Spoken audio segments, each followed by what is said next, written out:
I lost my best friend at the age of 13. And then, I lost my mom, dad, and brother. So I'm the only one in my immediate family. So I've gone through so much, and I know, like, it, when everything happens in life, don't let it hold you down.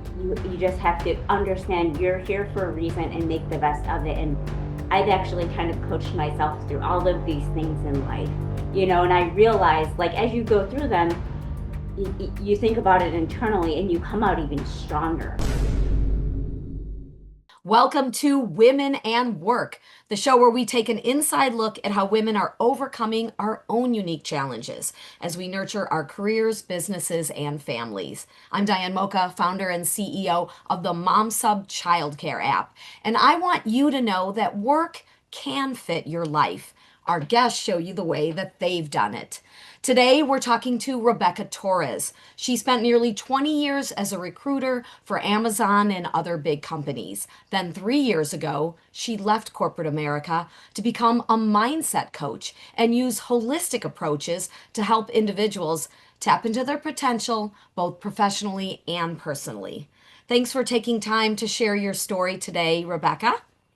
Oh, you're welcome. It's my pleasure. Yeah, I love it. I want to inspire others to do the same, whatever they're passionate about, to really, just you have to just do it. Follow your gut feeling, follow what makes you happy. So thank you. Thank you. Exactly, right? The time is now to have your Definitely. dream life, not sometime in the future.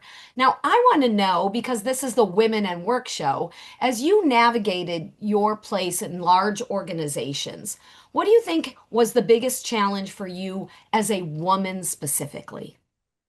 Um, Feeling like I, can have my ideas heard.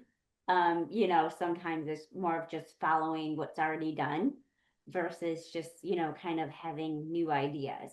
And I think that, especially the tech industry, kind of recruiting for tech.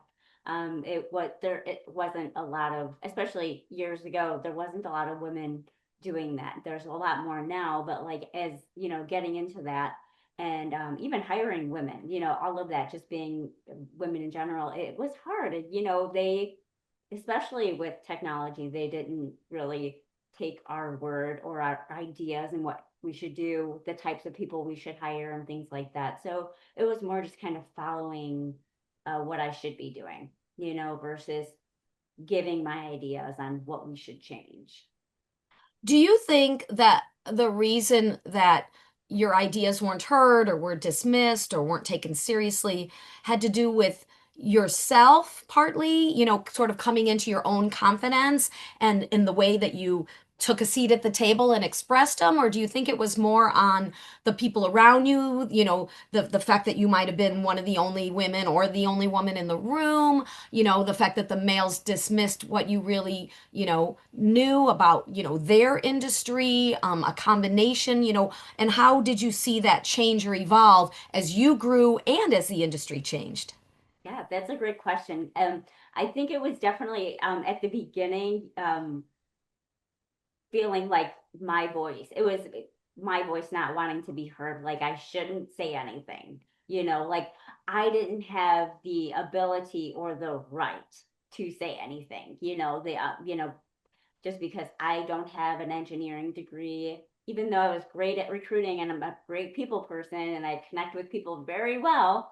I think, like, just knowing, like, that industry, and working with a lot of people who did have engineering degrees, or were engineers or software developers, um, feeling like my ideas weren't enough, but they weren't connecting. And that's the thing with technology, especially years ago. Those tech people, they aren't easy to talk to. So to get them to give you their life story and what they're going into and what type of job they were a good fit for was hard for the people that in that industry. And I think that's why, where I noticed, like, I connected so easily with others, and people felt like open to tell me things. I started realizing that, like, even though my managers and my coworkers may have had engineering degrees, they weren't getting people to open up like I did. and I started noticing little things. And even though I still didn't feel obligated yet to say, hey, I think we should do this, I think eventually my confidence just kept on, it grew and it grew stronger and it grew stronger. And then that's kind of, years, 5, 10 years into it, I was like, I don't even worry. I didn't even worry about what they were thinking, because I'm like, even though they have the book smart and they know the actual, like, what they're going to be doing on a daily basis, I know I can connect them to the right team, the right manager, and things like that. I'm the people person that kind of glued everything together. Because Uh, culture fit is important it as well is. as having the skills. Yeah. Yeah. And even though people think that, and I think that it's changing now, but at the beginning, a lot of teams of tech people, developers, and, security, cybersecurity people, they don't talk a lot to each other. So we need to get this team, happy, strong team, and yet these people are not wanting to talk to her. So it's like finding that fit. I'm like, I'm gonna find a person that is open for this team, because we need to get this team open and talking, and things like that. So I started noticing, and it allowed me to build my confidence. And that's actually what, it was actually when I was at Amazon. I got let go due to the tech crunch in 2023. Yeah. Like about 70% of like our team, like across the US, I was remote, but like my manager, we had 14 people on a team and she went down to 5, so she thought she was going to get let go, but she didn't. She had actually survivor's remorse. Like, because of so many people, yeah, like she would send me jobs. She would actually send me manager jobs, because she's like, you're so good, she I said, don't feel bad. You're there for a reason, I'm supposed to be doing something else. And like, she is the one who said, you're so good with training, talking, and connecting and coaching people. I would coach my candidates, because with Amazon, it's a very in-depth interview to get into Amazon. It's a panel interview. You're interviewing with 7 different people. You have to say your answers in a star format, and you have to give data points for your answers. So there's a lot that goes into the interview for our candidates, and I would coach the candidates so well that even if they didn't get the job, they're like, I didn't feel nervous. And that's the one thing, is like, I always had recommendations and referrals from my candidates, even if they didn't get the job, that how well that I prep them and coach them. And that's kind of how I got into coaching gradually. And I just kind of, it came natural to me, to help people succeed in what they're trying to accomplish, and I think that I get so passionate about it, because I've seen people, grow in different fields, like even with technology and things like that, to positions that they never thought they would get into. And they're saying thank you years later, even though I haven't talked to them in a couple of years. So it's like, it's really nice. And I think that that's one thing that obviously inspired me to get into coaching. And I think other things that I had a lot of personal things happen to me early in life. I was in a traumatic car accident. I lost my best friend at the age of 13. And then, yeah, I lost my mom, dad, and brother. So I'm the only one in my immediate family. So I've gone through so much, and I know, like, it, when everything happens in life, don't let it hold you down. You just have to understand you're here for a reason and make the best of it. And I've actually kind of coached myself through all of these things in life, and I realized, like, as you go through them, you think about it internally and you come out even stronger. And I have proof of this in life. And I think this also helps me coach my clients as well when they're going through things, losses, and things that they're going through with their families or their children, where they think that it's over. I think that's the one thing that, I can help them through, is I've been through that, and I know you can come out stronger and happier, so yeah. Wow, Rebecca. Some I'm personal so things. sorry about what you went through. So tell us what happened. I mean, that's a natural curiosity that people are going to think when they hear about something so tragic to happen to somebody so young. Did you lose all of those people in one accident? What happened? No, yeah. So when I was younger, so my best friend was killed in a car accident at 13. Yeah, so she actually she had went to a different high school because her parents moved. And it was like the first or second day of school. She was actually just driving home with someone she met at school, like a new guy, and he tried to dodge a semi truck, and they were killed instantly. And then, a few years later, I was in a traumatic car accident. I was the passenger, and my ex-boyfriend, well, boyfriend at the time, had hit a tree. So I was actually in the hospital for several months and had spinal surgery. Yeah, I was a trauma patient. And, you don't think you're going to walk again, but great, great doctors, positive mindset. And I never saw myself as a victim. I just always knew I was going to get out of it. I think also dealing with the tragedy with my best friend and knowing that like I can go through that and lose someone that I thought was like my sister. That I think believe it or not, that strength that I learned helped me get over the traumatic car accident, and I had spinal surgery. And then like people never even know, like I don't have any ailments, not whatsoever, no pain medicine whatsoever. Yeah, I had L2 spinal surgery, and you would never know. And I think that's the thing, is like you have to not be a victim, because as soon as you label yourself as a victim, you automatically will feel that way and attract that, and people kind of look down on you. Where I wanted people to see me as like a person of strength and power. I've always wanted that. So I think then after that, a few years later, my mom passed. It was kind of suddenly.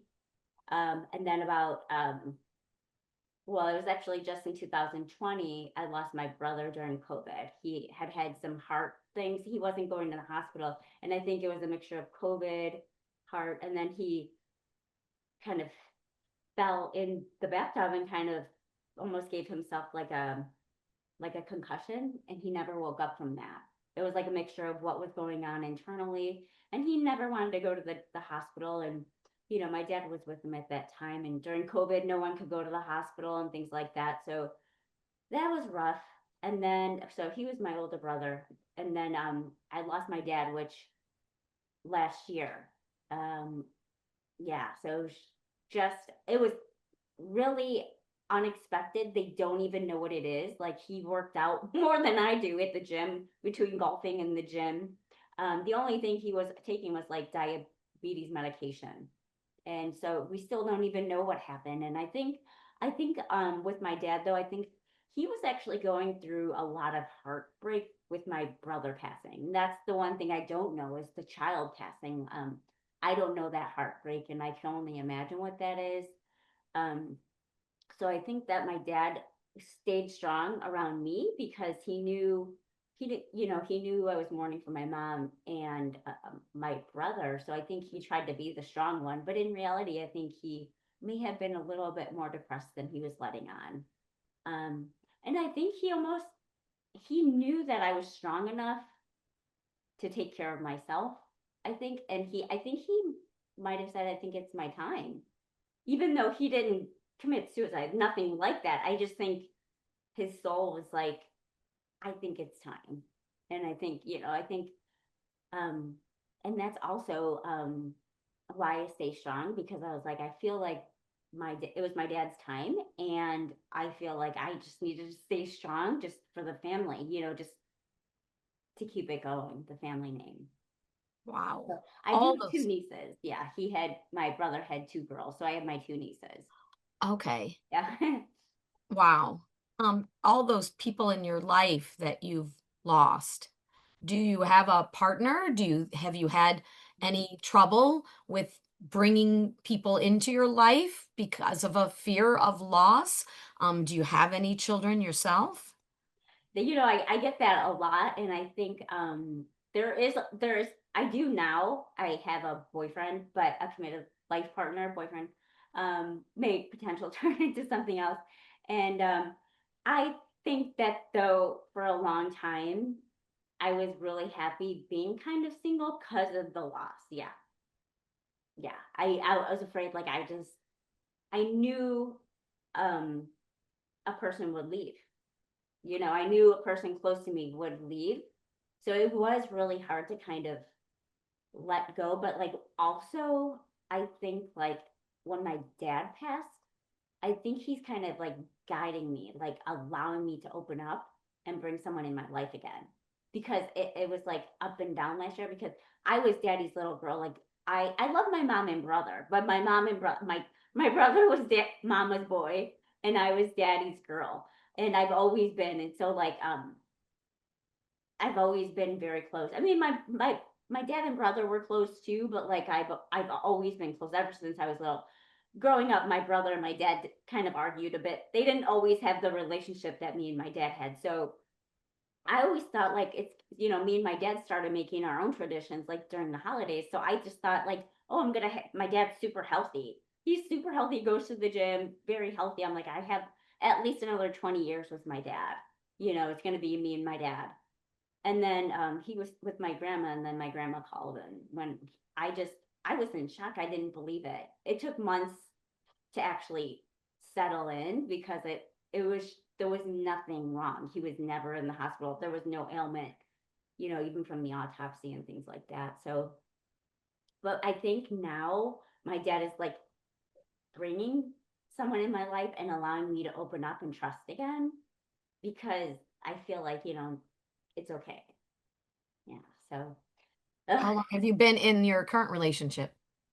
well, I've actually known him, believe it or not, for about 13 or 14 years.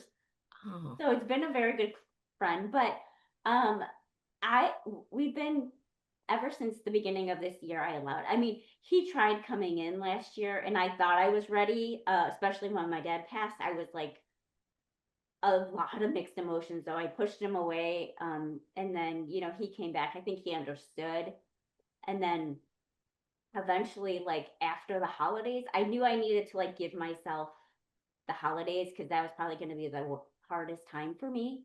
And I think once I got over that, in January we started seeing each other again, like really committed, and I wow. think, yeah.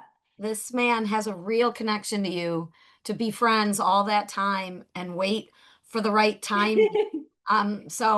My husband and I have two kids in their 20s, and we were friends first for a few years Wow. before we became romantic. So, he was kind of the same thing, like he felt that connection, but he knew it wasn't the right time, and he was just kind of hanging out as my friend till it was the right time. So Oh, sometimes same. starting a romantic relationship from a place of friendship and knowing the person can be really solid. Yeah. So, Yeah, there's a lot.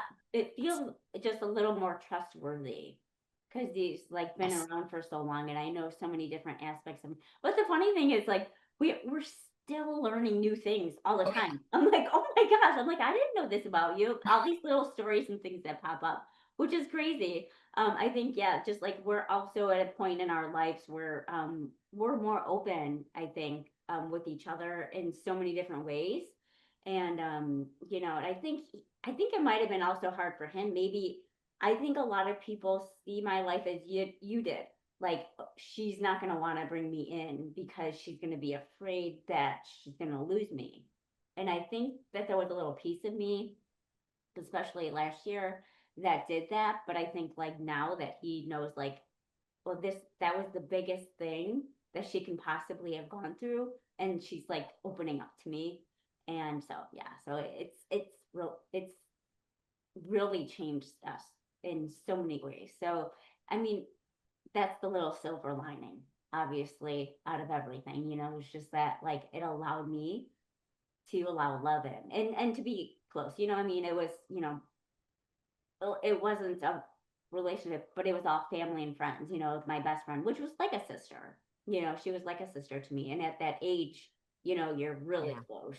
So Yes. it's that, grade school into high school, you're so close. So yeah, I think like, I think and he even said that, he's like, I was just worried like you were never gonna want to settle down. And I'm like, I think my family was like that too. Like, because I do have a lot of aunts and uncles and people that I am surrounded by, and my grandma. my dad's mom. She's still alive too. She's 91. Yeah. Wow. And that's why I thought my dad was going to be, around for another. My grandfather lived to 87, and right now my grandma's 91. And so that's why I thought my dad was going to be around for at least 20 years, just so, but I think like, yeah, so it's allowed me to be more open and vulnerable. Wow, that's terrific. Yeah. And through all those tragedies and ups and downs in your life, you had this stable career. You had a identity, right? You were a recruiter. You were a really good recruiter, Mhm. one that got a lot of accolades, and you could see the results of, the actual impact you made. It sounds like you had, a lot of meaning in your work. I'm sure you made a good salary. And even though you may have changed companies, you had this career that was very important to you. And that was this stable piece in your life through all these unstable things that a lot of people can't even imagine. Yet, that stable piece ended. Mhm. And it wasn't your choice, Right. but you could have gone out and said, okay, this job ended. I was laid off. Maybe you went through even a grieving period, but now it's time to get another job like that in my field. But you didn't. Why? What happened? And how do you think that where you went was influenced by not just, the things you went through in your life, but you as a woman? Do you think that had any impact? Well, I feel like it was brought to me by others that are now past guiding me, surrounding me, that like that allowed me not to go back into that field. It's changing. It's really up and down now with tech. And sometimes you don't want to see that and you kind of just keep trying and trying and trying and trying. But like I did try for a little while, but the industry, I am very into like keeping up with what's going on in business and things like that. And I knew that tech was, because of AI, going to be becoming obsolete. So it's like it almost pushed me before to get into something else stable. It's guiding me. It's long, and I think like because I've always been, even though it may seem at the time like it's rough, like losing parents, losing friends, and going through the accident, it seems like it's like the end of the world. I know I'm always guided to the right next step, and it's always a step higher, and even like it's even brighter. It's like, wow, I'm on this path, and I never even thought I would get them. I was making excellent money where I was at recruiting, and I was like, oh, I woke up one day, I'm like, how did I get here? Like, how did I just trusted my gut and felt passionate about everything. And as that was happening, as my one door was closing at Amazon, I said, Rebecca, you know what this is. This is the next level up. Because everything that it seems like a tragedy that has happened, I've learned, I've strengthened, and I've become a new person. I almost like transform through everything. And this is like my next level up. And this is like, even though I didn't know at the time I was going into coaching, um, like I said, it was actually suggested to me by my manager who knew me at a personal level too. Yeah, she is like, she was telling me to be a manager, but she kind of knew it was really hard to get back into tech. And she's like, everybody listens to you when you talk, and it's not like you just talk from book level, book smarts. You have stories about things that you've gone through in your life, which helps people understand you at a personal level. And I think that's where that connection and that coaching helps, especially for like life coaching, or I like mindset coaching, because with the right mindset you can really get through anything in life. But yeah, and it's like i I have learned to trust, especially at this point in my life, that even if it looks like that door closed and like what am I going to do, there's just a trust that you have. And that as you are able, it you have to look at everything as like happening for a reason to make you who you are today. And I think that even with my relationship, having a stable boyfriend, it took a while for that. I had some relationships and things like that, but I think that just like you, I think that there was a piece of me that wasn't wanting to open up or like really be totally serious because I was afraid that that person was going to leave, and I think that um now going through everything that I've gone through in the last few years, I know that I am deserving of relationships. So that's allowing me to do my internal work towards relationships and things like that. Was the one area of my life that I think that we all have a blind spot of things that in our life that we have. And I think like I was like, oh no, I'm dating, I'm out, I'm meeting people. I'm like doing it. And then like at my father's memorial, I had all my family like, oh my God, who's gonna take care of you? Your dad is gone, and what are you gonna do? And they were very nervous, and I was like, I'm gonna get through. Like I'm gonna be strong, and and it took a little while to get through that, several months to like, and I actually I talked to other coaches, so I was luckily I have a coach and I have a strong coaching uh connection with all the coaches that I've trained with, and the past few years during my programs that I've been through internationally. And so I have a lot of coach coaches that I speak with when we're going through things, and you know, they helped me get through that. I think that was a blind spot that I didn't realize that was there, was the relationship piece, and I didn't know that it was a piece of me that I always thought people were going to leave, so don't bring them in. It's easier to keep them at an arm's length because then I don't have to. If they leave, then it's okay. I don't have to feel hurt, and I think, getting me through that, and I think also like going through the coaching program, meeting the people there. That's the other community that I never had, and that's the thing is understanding all of the silver linings and being grateful for everything that you've learned. So it's like I think there are so many people who are mad at Amazon. They're like, they were mad for me. They're like, Amazon let you go. You've been there. You're a great worker. Even the people who were laid off, a lot of them were mad. Like I remember talking to my benefits coordinator at the end, and he's like, "You're so positive." I'm like, I know because I know there's a next step for me. I know this door is closing, and I'm happy it happened when it did. So I don't have to be struggling to try to find work now through this AI world. I found this coaching, and it's my business. And I don't even feel like it's work. That's the thing. Like I feel like that's when you're really doing something, you wake up energized. And that's how my coaching clients feel as well. They're like, I feel like I have a cup of coffee when I speak with you. So, but it wouldn't have brought me here and through all this community if that door wouldn't have closed at Amazon. And I think that that's the one thing is like everything, has always made me stronger. And I'm continuing to be the person I'm meant to be. And I think that's the thing is trusting and allowing and trying not to be fearful of the stability taken away of that income.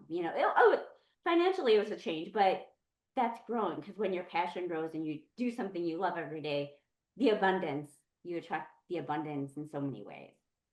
Mhm.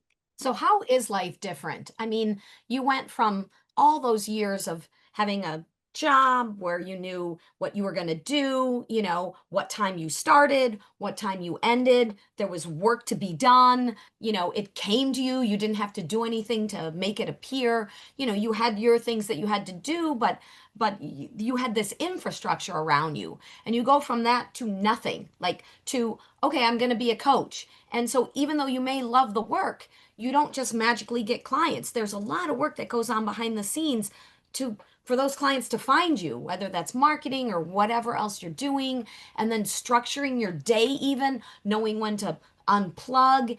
How is life different, and how have you navigated those differences, and what have you learned going from corporate America to being a self-employed coach? Yeah, yeah. So I think like that's the one thing is like I feel like none of my weeks or months are the same. Things are coming at me. Keeping up with social media and technology and things like that is important for me now. It's kind of a weekly basis on, and that's the nice thing is we do have continuous coaching with my program and everything, and that I'm connected to a lot of people, and it is about the tech. So I'm grateful that I have so much, I guess, so many resources around me to keep me kind of focused.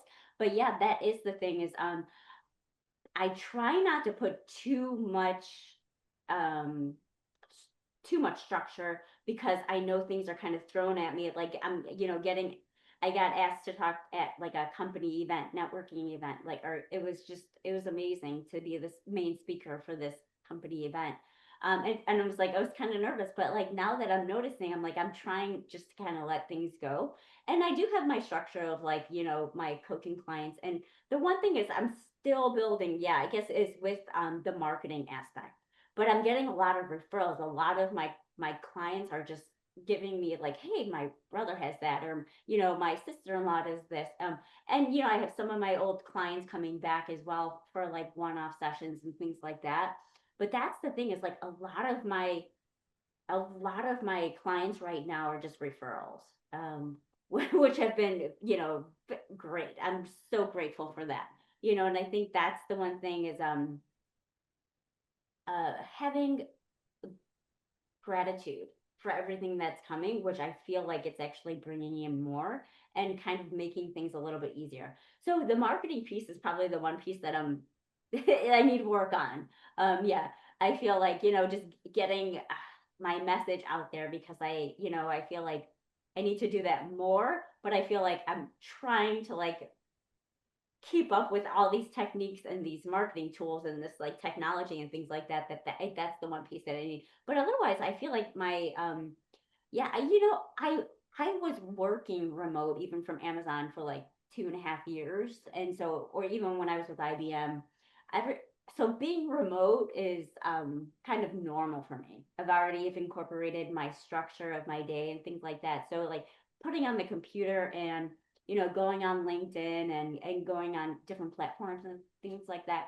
Luckily, it's still kind of normal to me. So yeah, that's the one thing. So yeah, I haven't actually been in an office in a while, but yeah, so that's but the one thing also too is making video content. So that's the one thing that I'm still You working. like it or you don't like it? I love it, but Great. I feel like I I feel like it comes naturally when someone else is there versus me just being on the video myself, Sure. So I think that's the one thing. So start a podcast. I know, yeah, well, I always have to have someone else like interviewing. I feel Right. like, and it's funny because my manager said that too. She's like, when you're interacting, training, giving PowerPoint presentations and things like that, like you're so interactive with the audience and passionate and things like that. She's like, your video content should be easy. I'm like, no, you're talking to yourself. It was like, I really like the energy exchange with the other person. It just really helps me flow. But yeah, so that's the one thing I need to work on. So, but I think there's a lot of resources. I'm grateful to be at this time in with technology at this time in life, with technology, AI, and everything we do have at our fingertips. Just, I feel like we can learn things a little bit quicker. But Mhm. yeah. So, with all the interaction you do with different people, Mhm. and because our show is about women and work, tell me what you hear from women a lot as the reason that they come to you. What are the problems they want to solve? What is the mindset they're trying to overcome? Does it relate to work or is it more personal? What do you see the most? Yeah, I mean, I think that is a kind of like imposter syndrome because they feel like they have to be a boss here, a mom here, a wife here. There's different pieces that sometimes they forget who they are. And I have to bring them back. I have to connect them to the internal talking. And I always like to say the subconscious because your subconscious is actually reflecting in your reality. And that's who you're attracting and what your life is. It's your subconscious portraying everything. And so like I think like because they're going and they're being a different person almost 75-80% of the day, sometimes when they lay down at night and they sleep, they're like, what did I do for me? Like, is there, am I getting back to myself? What did I get? Like, because I try to give them pointers on how to be grateful for something for yourself. Like, I understand you took care of your kids, or you did a great job at work, or took care of your husband. I'm like, what did you do for you? I always like to say your daughter, or your little, I always say the little version of Rebecca, like the daughter version of Rebecca, like the baby inside, because we need to nurture ourselves and connect with ourselves on a daily basis. Because if not, then you kind of wake up and you're like, you kind of lose yourself. And that's what happens a lot with women, is Hmm. they just don't know who they are anymore internally, or they're afraid to actually be feminine and be because at work they're a boss and they have to have, or they have to be strict with their kids.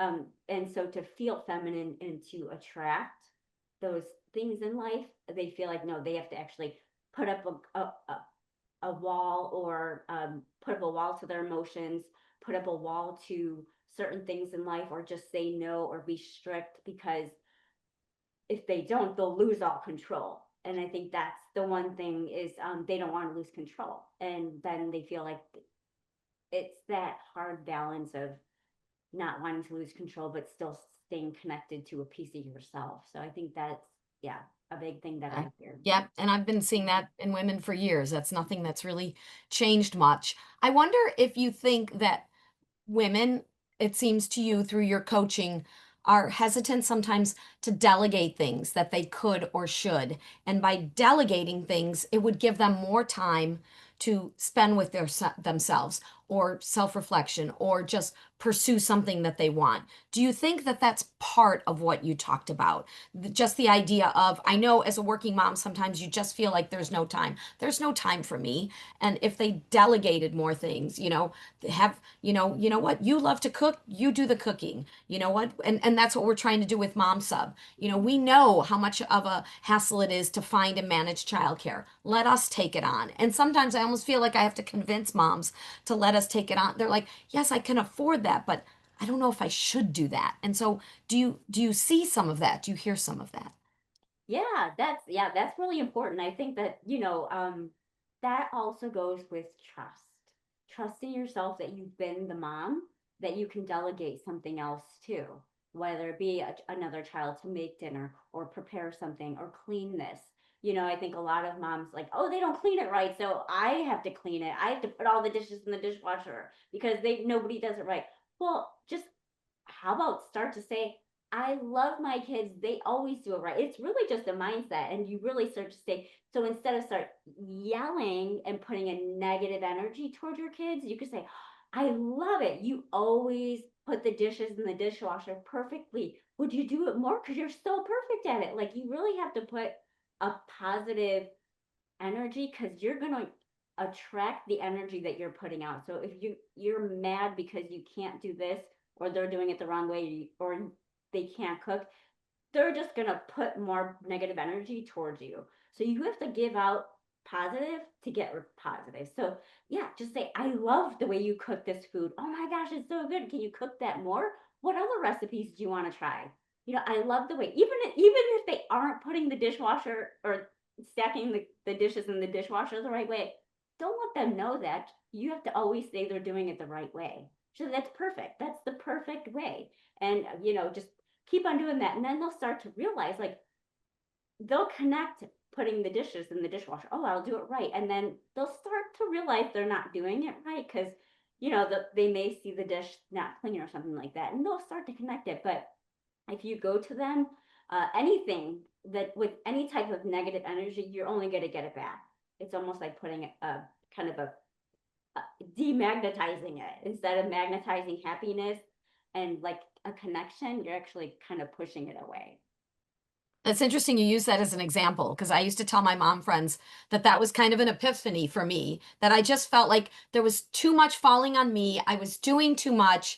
I was overloaded. Why can't anyone do more? And then my husband's like, well, if I try to do it, then you say I do it wrong. And yes, and it was exactly that. Well, you do load the dishwasher wrong. And then one day I realized, you know what? I don't care. I just, I care if you do it. So I wasn't even saying like, oh, you're doing it so well, dear. I'm like, I love you for doing it. You want Yep. to do the dishes? I love you for doing them. So do them. You want to help with homework, but not go through the backpack, every single subject in order. I love that you're doing it. So I just started to love the idea of somebody else doing something. So, okay, while you're doing that, then I can be with the younger one to do this thing that I want to do. But I keep, saying, no, I don't have time to build that Lego kit with you because I have to do homework. It's more important. So you do that while I can do this. And so I got to the point with my mindset where I was just happy that it was being done and stopped evaluating and judging how it was being done. Because no one's going to do it the way I do it. Who says my way is right? I just was listening to an audiobook about like people are so insistent about wanting things to be right according to them. It's hard for humans to let go of. I'm like, okay, it's not just me, but you can be right or you can be happy. So I chose to be happy. Yeah. That's true. Yeah, you let go of that control because you can't control it anyway. So why are you trying to? Like, Yeah. let it go and just, yeah, we're only given so much time in a day and it goes by so quick. So you can choose, yeah, exactly, exactly. Choose happiness and the funny thing is everything will kind of fall into place, and you'll have your time and you'll start to be calmer and less stress for the body, and I think that's the one thing too, is just anything I could do to feel less stressed is definitely key because I'm kind of like the focus on health and energy. Yeah. And stress and anxiety cause so much to the body, like little things. So that's good. Yep. That's exactly it. Just let go of the control, and I Yes. think, yeah. Yeah, stress causes little things and big things, to the body, like you were talking about earlier. So we thank you for the work that you're doing with all individuals, to help them with their mindset to unleash their potential and make their life better. And we appreciate you sharing those stories, some very personal stories today Thank on you. women and work. Now, if you were inspired today by Rebecca's story, remember to share it with a friend, leave a review, and subscribe to meet our next amazing woman. If you want to invest in a solution to the childcare crisis, check out MomSub's equity crowdfunding campaign at momsub.com/invest or connect with MomSub on any of our social media channels. Remember, your career, your choices, and your success are yours to define. So keep pushing boundaries and spreading your love and encouragement to other women who need it.